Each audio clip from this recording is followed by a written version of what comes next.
अमेरिकी राष्ट्रपति Donald Trump ने वेनेजुएला को लेकर एक बेहद सख्त और आक्रामक रुख अपनाया है और खुले तौर पर नए सैन्य हस्तक्षेप की चेतावनी दी है।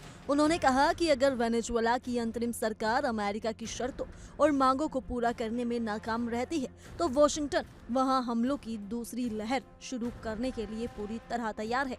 राष्ट्रपति निकोलस मादुरो को हिरासत में लिए जाने के बाद से पूरे लैटिन अमेरिकी क्षेत्र में तनाव काफी बढ़ गया है। ट्रंप ने ये साफ किया कि अमेरिका का मुख्य मकसद वेनेजुएला को ठीक करना है और अगर जरूरत पड़ी तो वो दोबारा सैन्य कार्रवाई करने से बिल्कुल पीछे नहीं हटेगा। उनके इस बयान से ये संकेत मिलता है कि अमेरिका किसी भी तरह की ढील देने के मूड में नहीं है। ट्रंप ने बेहद कड़े शब्दों में कहा, अगर वो सही तरीके से पेश नहीं आते हैं तो हम वेनेजुएला पर दूसरा हमला करेंगे। उन्होंने ये भी जोड़ा कि अमेरिका एक और बड़े सैन्य ऑपरेशन के लिए पूरी तरह तैयार है।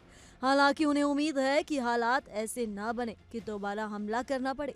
मादुरो की गिरफ्तारी के बाद ट्रंप ने यह दावा किया कि इस समय वेनेजुएला में असल नियंत्रण अमेरिका के हाथों में है। जब उनसे पूछा गया कि फिलहाल वहां सत्ता किसके पास है तो उन्होंने टालते हुए कहा कि मुझसे ये मत पूछिए कि प्रभारी कौन है, क्योंकि अगर मैंने जवाब दिया तो वो बहुत विवादित हो जाएगा। इस बयान से ये संदेश देने की कोशिश की गई कि जमीन पर हालात पर अमेरिका का गहरा प्रभाव और पकड़ है। सैन्य कार्रवाई के दौरान एक अमेरिकी हेलीकॉप्टर के बुरी तरह क्षतिग्रस्त होने के बारे में भी ट्रंप ने जानकारी दी। उन्होंने पुष्टि की कि ऑपरेशन के समय हेलीकॉप्टर को गंभीर नुकसान पहुंचा था, लेकिन इसके बावजूद सभी अमेरिकी सैनिकों और कर्मियों को सुरक्षित बाहर निकाला गया। ट्रंप ने जोर देकर कहा कि इस घटना में किसी की मौत नहीं हुई और जो सैनिक घायल हुए हैं उनके हालात स्थिर हैं और वो खतरे से बाहर है।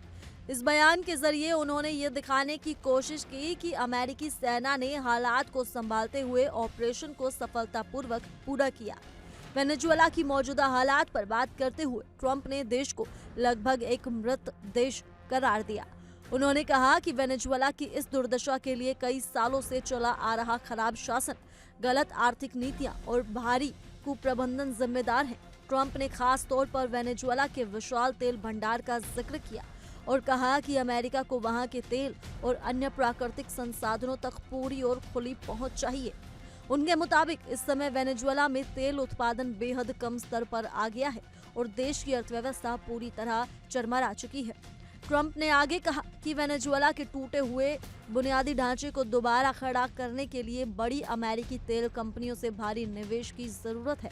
उन्होंने दावा किया कि अमेरिकी तेल कंपनियां वहां जाने और तेल उद्योग के साथ साथ सड़कों, रिफाइनरियों और दूसरी जरूरी व्यवस्थाओं को फिर से बनाने के लिए तैयार हैं। ट्रंप का ये भी कहना था कि एक समय पर वेनेजुएला का ज्यादातर तेल से जुड़ा बुनियादी ढांचा अमेरिकी कंपनियों ने ही बनाया था, जिसे बाद में सरकार ने उनसे छीन लिया। अब अमेरिका चाहता है कि वही कंपनियां वापस जाकर देश को फिर से खड़ा करें। चुनावों के मुद्दे पर ट्रंप ने कहा कि फिलहाल उनका ध्यान चुनावी राजनीति पर नहीं है, बल्कि वेनेजुएला को स्थिर करने और हालात सुधारने पर है। उन्होंने कहा कि चुनाव जरूर कराए जाएंगे, लेकिन सही समय आने पर ही। एक रिपोर्ट के अनुसार अमेरिका ने कैरिबियन क्षेत्र में करीब 15,000 सैनिकों की मजबूत तैनाती कर रखी है।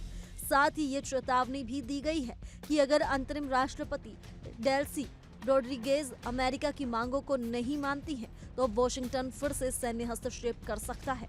हालांकि डेल्सी ने सार्वजनिक रूप से मादुरो की गिरफ्तारी को अन्याय और अत्याचार बताया है, लेकिन ट्रंप का दावा है कि पर्दे के पीछे बातचीत लगातार चल रही है।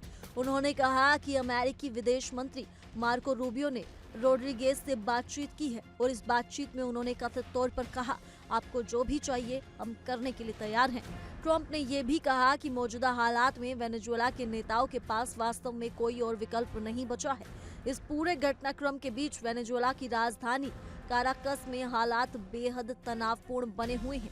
सरकार और सेना के कई बड़े अधिकारी मादुरो की वापसी की मांग कर रहे हैं, जबकि कुछ लोग अंतरिम सरकार का समर्थन भी कर रहे हैं। आम जनता के बीच डर और अनिश्चितता का माहौल है। देश के रक्षा मंत्री ने लोगों से शांति बनाए रखने, अफवाहों पर ध्यान न देने और सामान्य जीवन जीने की अपील की है, ताकि हालात और ज्यादा खराब न हो। कुल मिलाकर वेनेजुएला इस समय गंभीर राजनीतिक, आर्थिक और सैन्य संकट के दौर से गुजर रहा है और आने वाले दिनों में हालात और ज्यादा तनावपूर्ण हो सकते हैं। तो फिलहाल के लिए इस रिपोर्ट में सिर्फ इतना ही। ज्यादा जानकारी के लिए जुड़े रहिए इंडिया डेली के डिजिटल प्लेटफॉर्म के साथ।